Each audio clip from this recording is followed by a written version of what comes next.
warahmatullahi wabarakatuh. Selamat datang teman-teman dari kelas media. Selamat maaf Pak, saya terlambat dikit. Untuk sesi hari ini, kelompok saya akan mempresentasikan tentang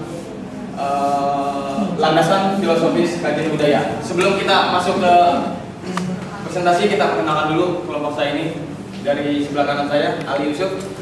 Saya sendiri, Abdul Hadi. Dan sebelah kiri, Mbak saya ini yang cantik, Mbak Yeni. Untuk pada pagi hari ini, saya akan mempresentasikan tentang landasan filosofi kajian budaya. Sebelum kita masuk ke materi yang saya bahas untuk sama bertiga kita ini, tidak lupa saya ucapkan pada hari ini sejarah tanggal 23 Maret adalah tentang Bandung Lautan Api ya, yang bergejolak ya. Kita harus dikejip ya, Dan tidak luput kita tentang kejadian yang masih fenomenal untuk saat ini.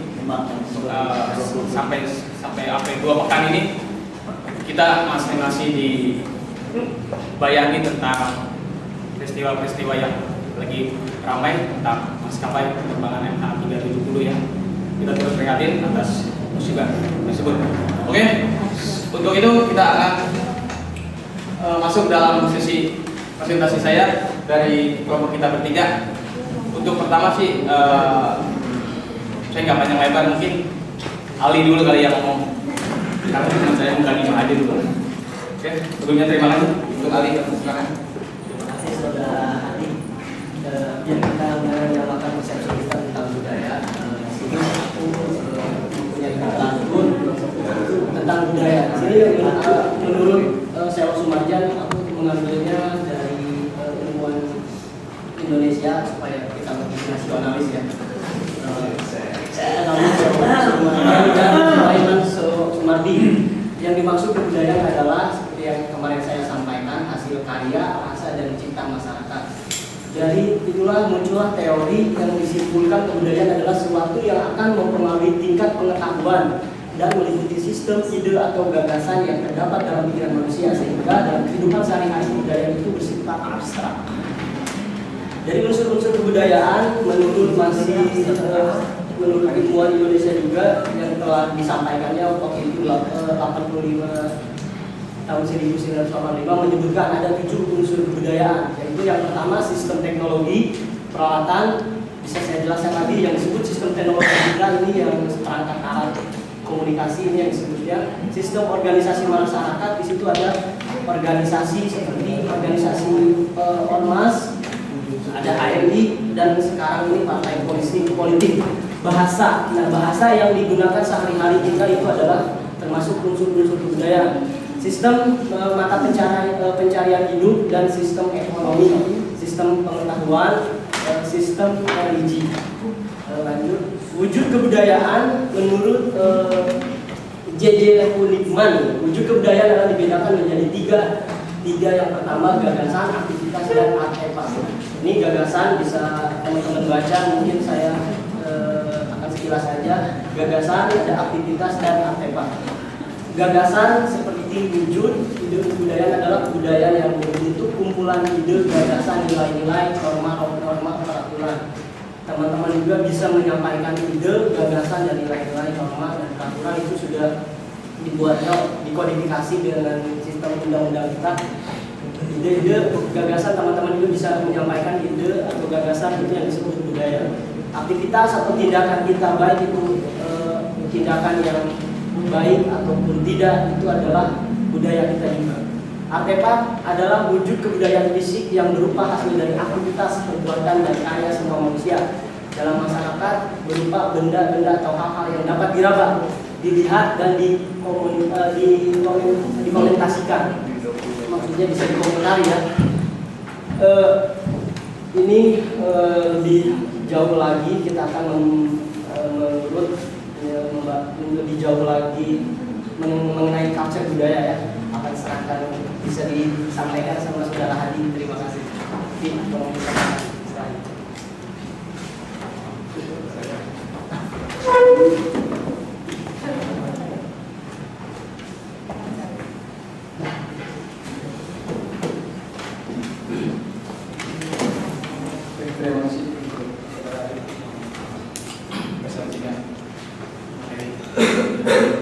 Oke, untuk selanjutnya saya lanjutkan kembali. Dari culture study itu Hanhart menilai bahwa culture studies adalah sebuah kritik yang khas Inggris terhadap budaya kontemporer di dalam marxisme barat yang menampilkan kualitas dan intensitas komitmen intelektual yang mengkritik dominasi ideologi dan kekuasaan politik. Douglas Kellner menyebutkan culture studies sebagai sebuah proyek pendekatan budaya melalui cara pandang kritis dan menggunakan banyak disiplin ilmu. Culture studies Inggris menempatkan budaya dalam teori produksi dan reproduksi sosial, memperjelas beragam cara bentuk-bentuk budaya dapat berperan baik untuk memajukan penguasaan sosial maupun untuk membuat masyarakat mampu menolak dan berjuang melawan penguasaan tersebut.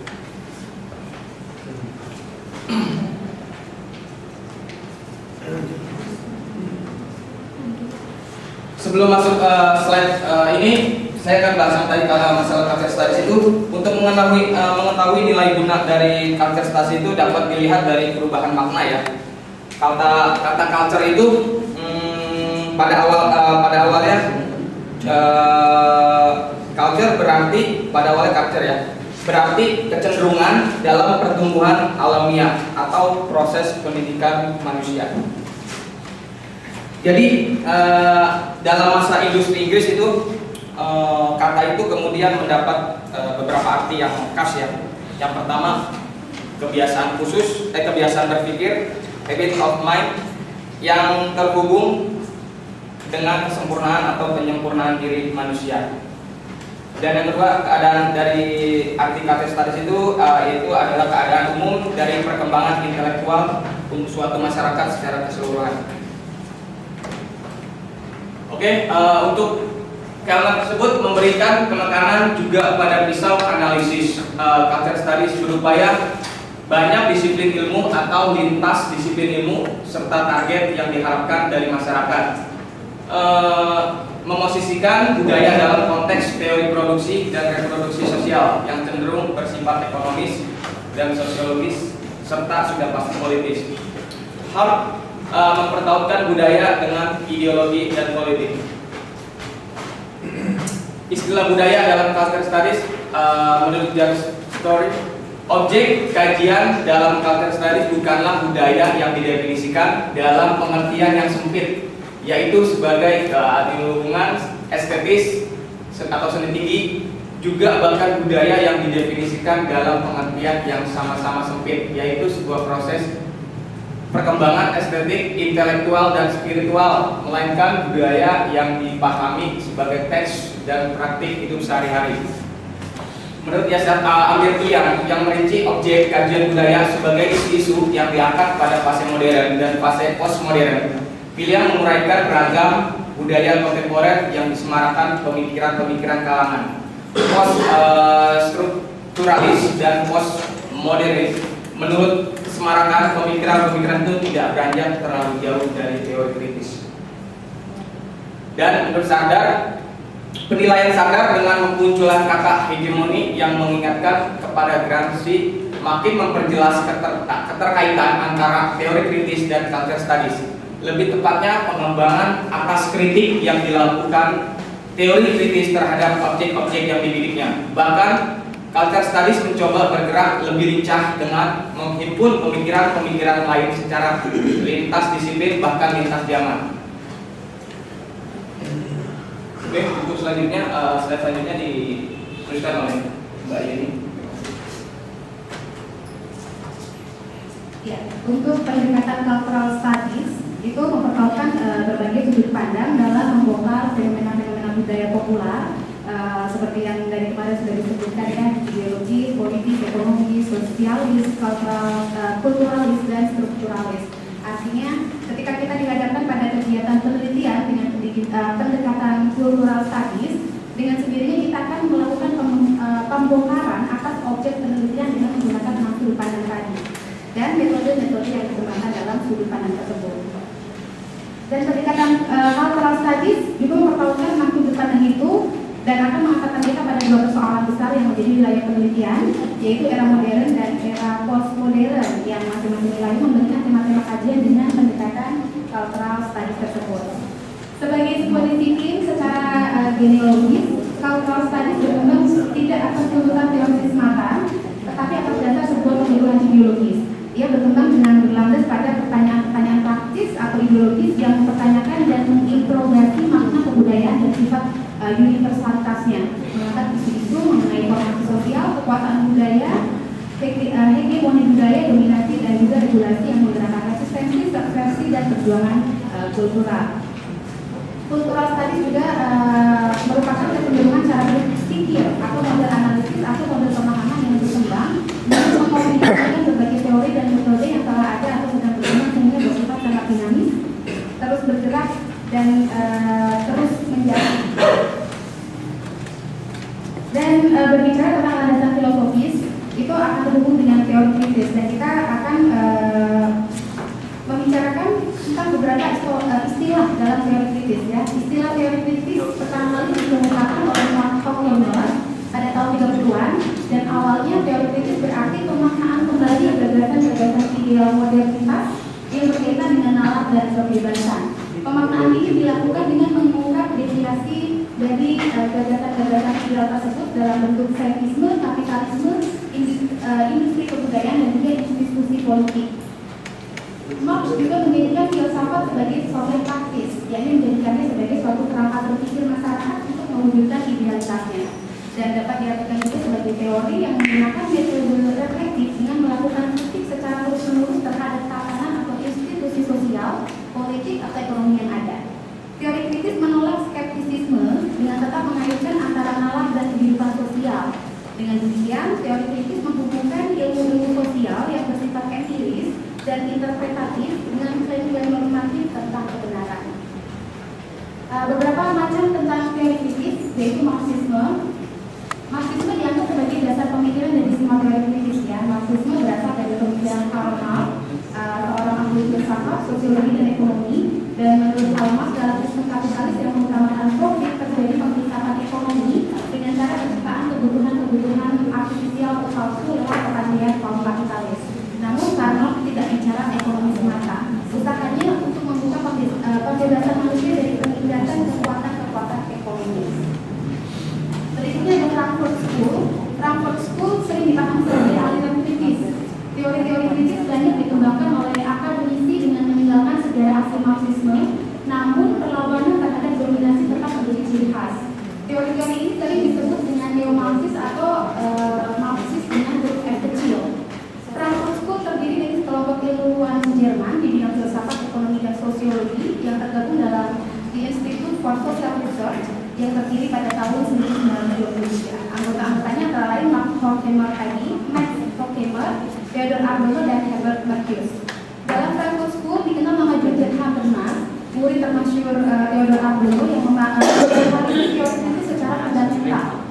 Pokok pembaharuannya adalah menurut Habermas, pekerjaan hanya salah satu tindakan dasar manusia saja.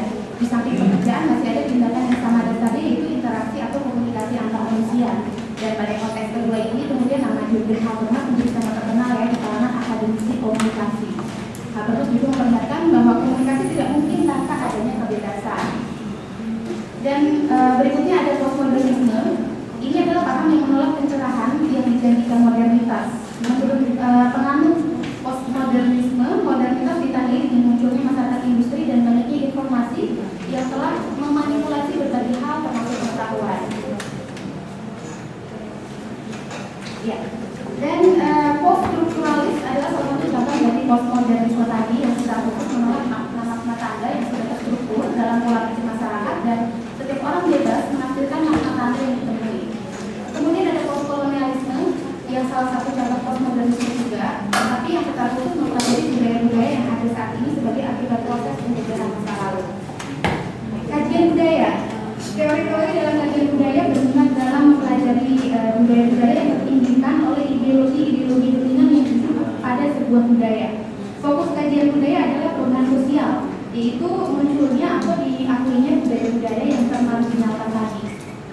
Arena bermain kajian budaya antara lain ras, gender, dan juga usia. Dan kajian budaya merupakan sebuah bidang studi interdisipliner.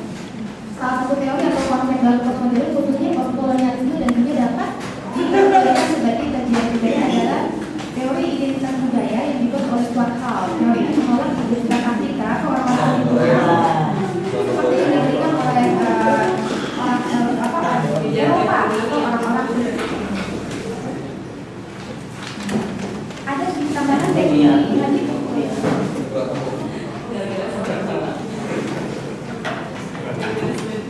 Oke, itu adalah ringkasan dari segi dari tentang landasan filosofi atau budaya. Tapi dari yang saya presentasikan ini, saya akan menambahkan sedikit kaitannya dengan yang saya bahas ini dari landasan yang video-video, yaitu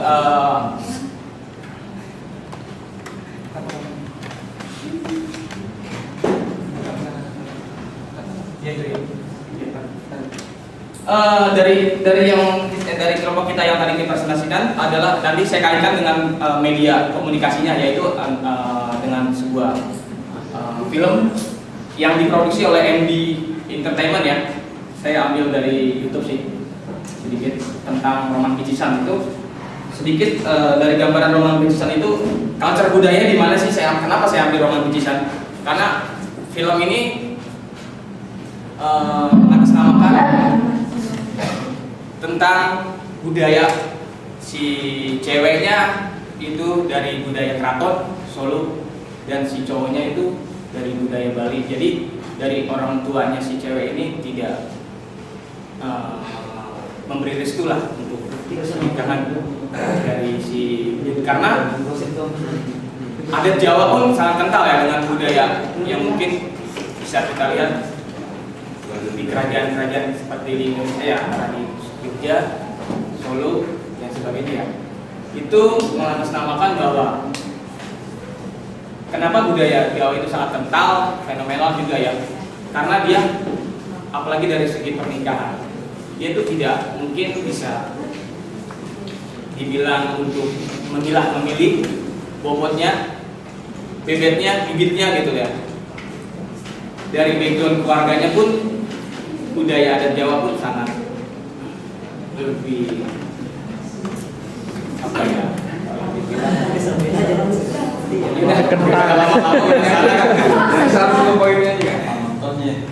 Kita lihat dulu deh. Cuma trailer doang sih.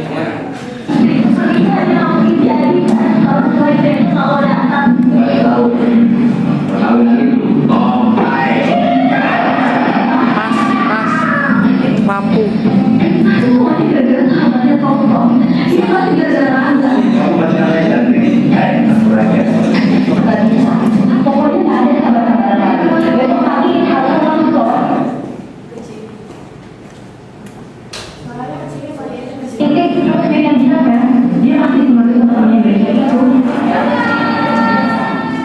Teman saya dari ini sudah diponis semua dia.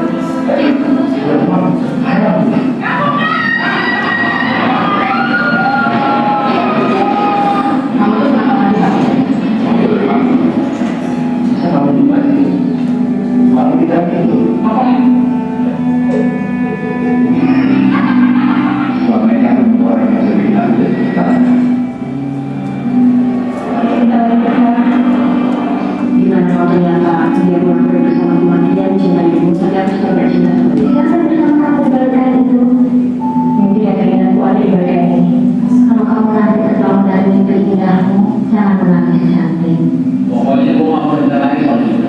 Gue gak mau ngomongin soal itu. Gue gak mau nyentuh prihatin. Pokoknya sekali lagi ngomongin kita lo itu sama gue. Cari masalah. Saya akan menghancurkan pernikahan ini bagaimanapun caranya. Cari sama saya Pak. Bukan dengan laki-laki dan bapak.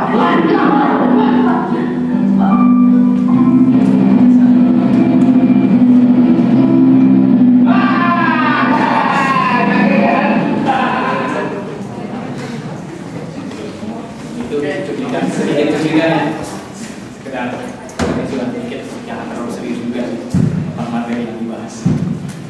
Oke, untuk sesi selanjutnya, Ali Tunggas. Ada sedikit dari Ali untuk menambahkan sedikit. Sudah mulai masuk ke sesi tanya jawab ya. Sebelum masuk ke sesi diskusi, saya ingin menyampaikan teori kritis. Ini tolong teori kritisnya di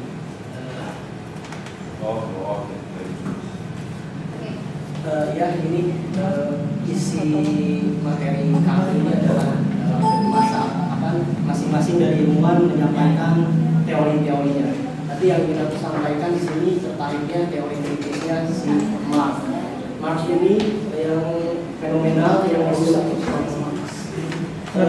Marx ini yang terkenal adalah dengan sistem ekonominya yang disebut masyarakat tanpa kelas. Yang disebut masyarakat tanpa kelas itu Bung Karno juga pernah mempunyai Marx ini menyebut masyarakat tanpa kelas di mana kapital kaum feodal ini menguasai sistem ekonomi sehingga masyarakat-masyarakatnya tidak mendapatkan hasil, mereka hanya diupah, dibayar dengan hasil kerjanya, tapi dia tidak mendapatkan apa-apa. Yang disebut dia punya si Marx ini punya istilah yang namanya kaum proletar. Kalau di Indonesia yang Bung Karno nyebut adalah Marxisme ya, teman-teman pernah tahu kan bahasa Marxisme. Kita kembali ke teorinya Bung Karno. Bung Karno pernah menyebut mengenai berdikari di bidang politik, berdikari di bidang Bung Karno pada tahun 17 Agustus tahun 1064 ya, dia mempunyai memaknai sistem ekonomi ini. Si Bung Karno ini membaca bukunya si Marx ini, tapi dia tidak menelannya mentah-mentah.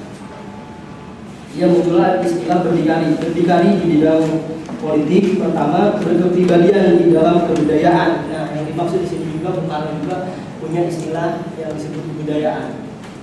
Jadi berkepribadian di bidang kebudayaan, kita tidak mencabut atau mengikuti budaya-budaya yang terjadi di di luar Indonesia ya, mungkin seperti itu ya Pak. Iya. Marx kita kembali lagi ke si Marx ini. Marx juga menyebutkan dia tidak setuju dengan dia sendiri, tidak setuju dengan negaranya yang menganut sistem kapitalis ya. Nah, disebut muncullah istilah masyarakat tanpa kelas. Si Marx ini ingin menghapuskan kelas-kelas yang ketika itu yang ada di Jerman. Nah, setelah muncul Marx ini ditangkap dan dibuang ke negara mana lupa ini bersama si Friedrich Engels ya kalau nggak salah itu. Nah, setelah itu muncul yang disebut ekonomi.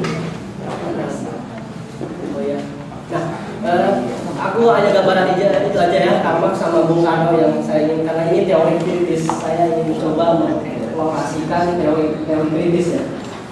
Pertama, udah ada catatan mengenai mohon izin Pak, takutnya ada yang kesini karena ini menyangkut sistem pembelajaran kita di percubuan. Kita sudah tidak sebagai mahasiswa di Universitas Mercubuana ini kita udah kehilangan esensi sebagai belajar, sebagai ini akademisi. Yang saya ingin kritisi adalah sistem belajar, sistem pendidikan ya, sistem pendidikan di Universitas Mercubuana ini. Kita sebagai S1 udah keluar dari siswa SD, siswa SMK atau D3, karena kita udah masuk mahasiswa berarti mahal kan.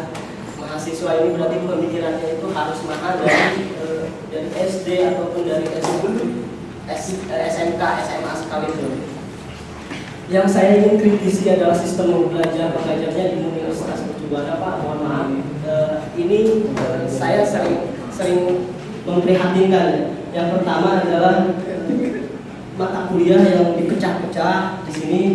Itu aku prihatin juga. Yang kedua, tapi itu tidak menimbulkan makna kita sebagai pembelajar. Yang kedua, mahasiswa ini diajarkan seperti masih kayak orang siswa SD atau D3, karena kan kita S1 ya, yang menganalisis bagaimana yang kemarin Bapak sampaikan itu, menganalisa kita kan di sini itu membuat produk ya, produk seperti program apa, film pendek. Nah itu hanya dosen-dosen kita di sini masih menerapkan hal seperti itu, tapi tidak memberikan pelajaran bagaimana dampak, bagaimana masyarakat setelah menonton program kita. Dan itu kan tidak dibahas sama dosen kita. Mungkin teman-teman ada yang membahas diberikan pelajaran oleh dosennya. Setelah kita membuat program kita hanya disuruh presentasi berapa budgetnya, berapa biayanya, dan berapa durasinya, dan itu sebagainya. Tapi kita sebagai mahasiswa tidak pernah disampaikan apa dampak, apa hasil dari produk atau program kita yang dibuat oleh kita untuk masyarakat. Dan itu kita belum punya penawar itu, dan karena kita memang tidak diajarkan di Universitas Mercu Buana ini. Kenapa? Sebenarnya oke. Itu aja. Nah, ini teori kritis ya. Aku ingin mencoba mengeksplorasikan teori kritis kita. Sekarang kita membuka sesi tanya jawab. Ini Ali, ini akibat kau pernah belajar ajaran Karmu begini. Ya, sebelumnya sebenarnya kalau dari tadi kritik atau curhatannya Ali, kalau menurut saya media cultural studies ini dibuat, ini mata kuliah baru dibuat untuk itu, sudah jawabannya Pak Saiful ya. Iya, jadi iya, terima kasih Pak Saiful. Ya, jadi mata kuliah karena ini baru baru berapa semester Pak? Baru 2 semester ya. Jadi semoga kedepannya nanti Ali yang sudah mendapatkan mata kuliah ini dapat pencerahan juga. Dan sebelum ke pertanyaan tadi ada titipan juga dari Hadi ya. Tadi yang film tadi maksudnya itu adalah contoh dari postmodernisme ya. Pernikahan beda keyakinan itu salah satu contoh nyata atau dari teori kritis postmodernisme. Buka lagi. Nah, iya. Jadi kita sudah sempat jelasin juga tentang postmodernisme, dan sekarang mungkin ada juga yang ingin share atau menambahi dari yang sudah kita presentasikan. Ada yang mau ditanyain? Silakan. Iya. Pak Indra ya, kelompok 1. Di slide yang kritis ada deviasi terhadap disiplin-disiplin yang diterapkan oleh lagi-lagi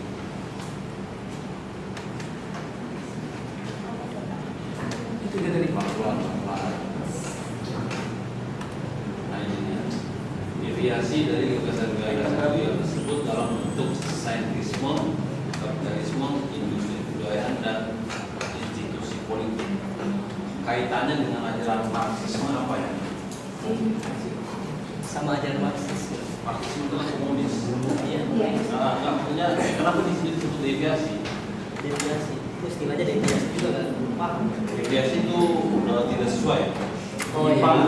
Ya, kaitannya dengan Kaitannya dengan Marxisme. Marxisme. Di teori kritis ini kita mengungkapkan atau apa ya? hasil teorinya dia. Enggak, memberikan ini loh awal mulanya teori kritis itu yang pertama kali ditemukan sama Max Horkheimer tadi, yang kemudian ada perubahan-perubahan juga dari Marxis ilmuwan dari Jerman yang ada dari sekitar dari Frankfurt School.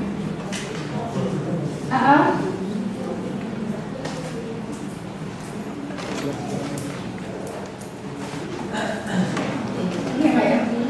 Jadi apa hubungannya dengan Marx Horkheimer tadi ya Pak? Marxisme sama. Ya, jadi di sini kita ingin kayak sejarahnya awalnya ini teori kritis gitu Pak. Jadi ada perkembangan teori kritis seperti yang dari kemarin kan, sesuai perkembangan waktu juga ada perubahan budaya atau pergeseran budaya. Begitu juga teori kritis. Jadi ada lagi teori-teori baru yang ini nggak cocok, terus ada istilahnya ada penelitian baru dengan teori baru lagi yang muncul seperti itu Pak. Jadi dari awal mula teori kritis. Antara kapitalis dengan sosialis gitu. kaitannya dengan antara kajian budaya membahas politis kan. kajian budaya ini mengkaji Lebih ke praktik hidup sehari-hari. di sistem ekonominya, politiknya, budaya. Jadi bukan hanya nggak satu. Ini kan jam berapa? Kan 12 kan? Iya, boleh. Mungkin dengan Pak misalnya. Bentar lagi jam 12. Tapi menurut saya budaya itu ada karena ada manusia. Dia mau kapitalis, dia mau sosialis, dia manusia. Jadi berbeda nih budaya kapitalis dan budaya sosialis sangat berbeda. Nah, kita disini dari kritis pertama kali ditemukan oleh Marx. Oke Pak, tahun 20. Berarti memakai kembali ke dasar-dasar ideal modernitas berkaitan dengan nalar dan kebebasan. Pemaknaan ini tidak dengan mengidentifikasi dari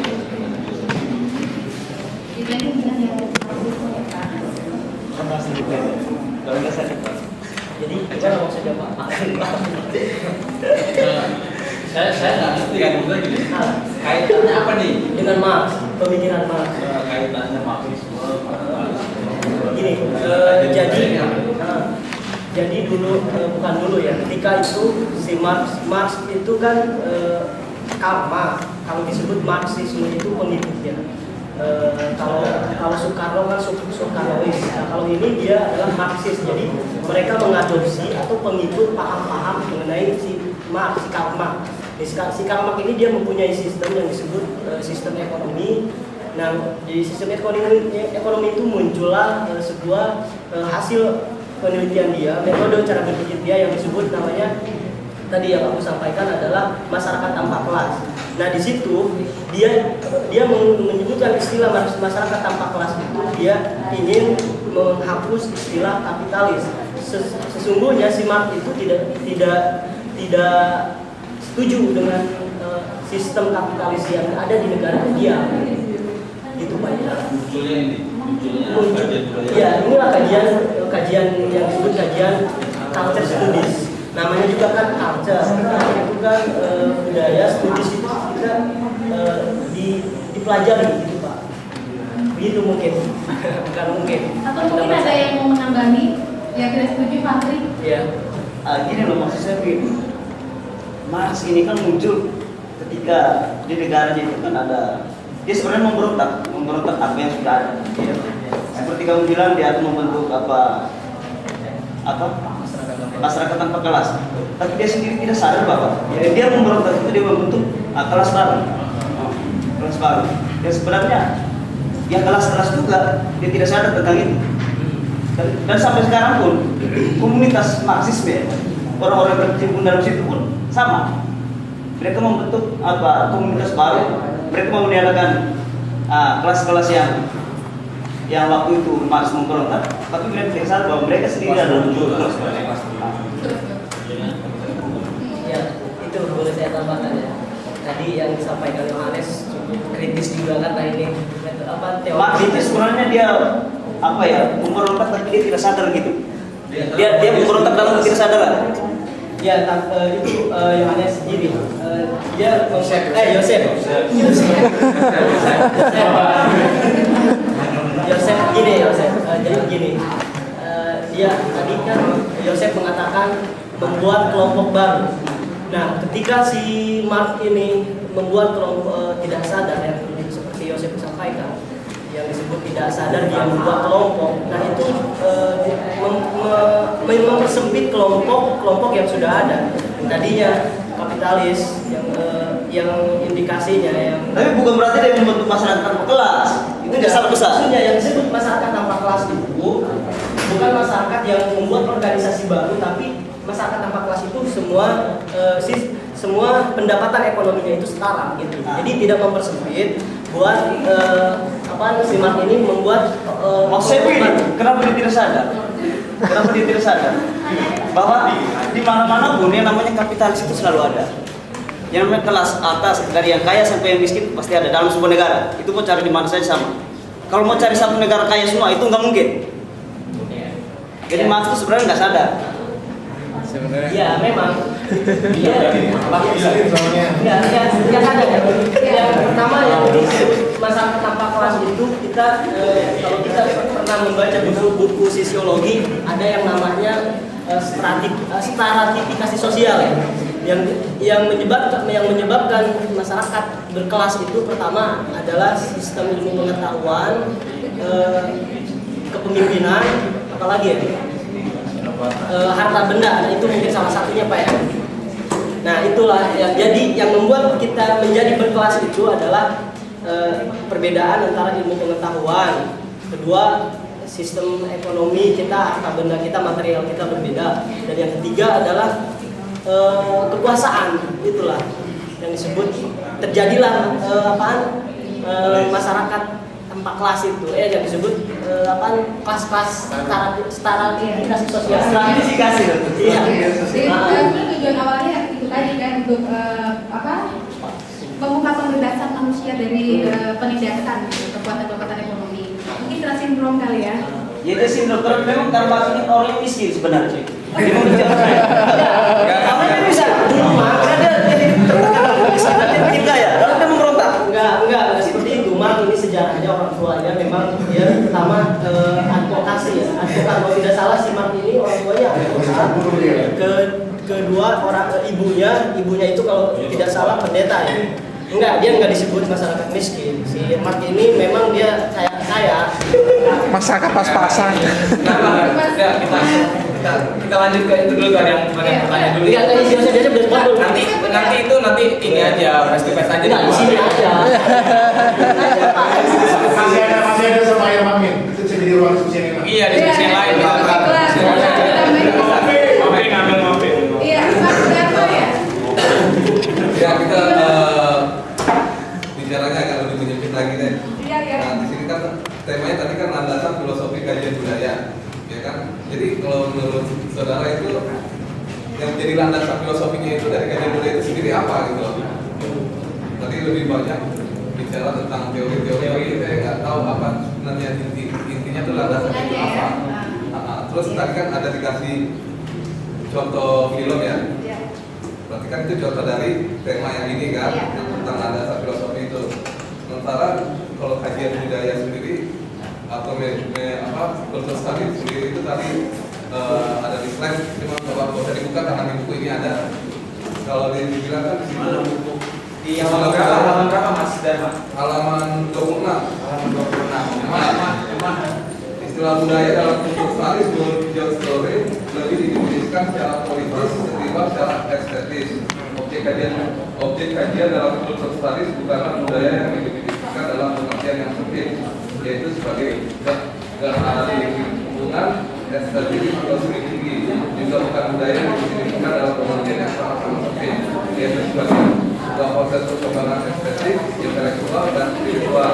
Oke Mas, sama kayak aku ngerti. Jadi nggak usah dibahas semuanya, yang lain juga kan ada sebagian ada buku ya. Jadi kita tadi kan mendapat yang mempersempit. Jadi pertanyaan aja apa? Jadi Landasannya apa? Landasannya apa? Landasan filosofinya apa? Oke, terima kasih. Untuk landasan tema kita landasan filosofi kajian budaya ya Mas ya. Terus tadi akan bertanya ke teori kritis dan macam-macamnya tadi ya. Ke pengertian dari landasan filosofis itu sendiri itu berkaitan dengan makna atau hakikat pendidikan atau landasan yang berusaha menelaah masalah-masalah pokok. Landasan filosofis juga landasan yang berdasarkan filsafat atau ilmu filsafat, dan itu jelas berhubungan dengan teori-teori kritis ya Mas ya. Jadi tadi Pak kita belum tahu apa itu landasan filosofisnya. Berarti landasan kajian budaya itu filsafat. Iya, misalnya sebagai landasan kajian filsafat. Iya, landasan filosofis dari kajian budaya itu tentu dari filsafat, dari dan ada hubungan dengan teori kritis, dan filsafat arti dari atau definisi dari filsafat adalah pengetahuan tentang alam atau wujud bagaimana hakikat. Tulisannya nyambung.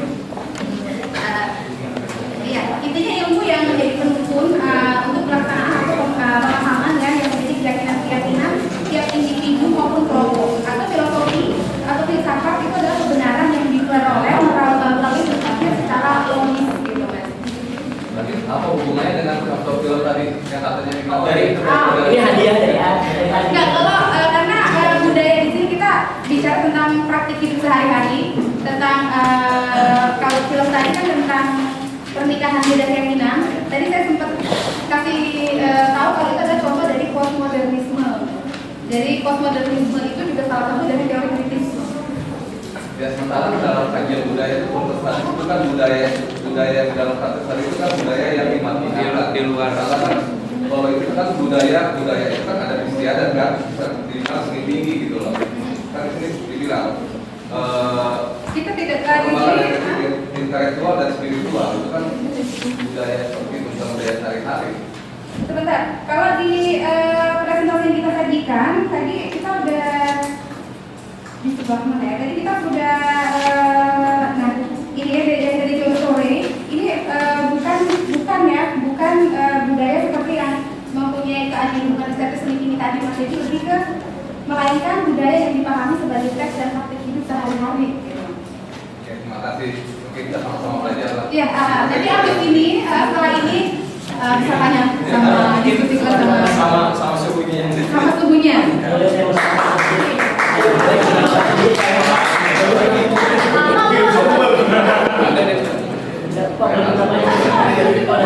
Terima kasih ya. Oke, terima kasih teman-teman.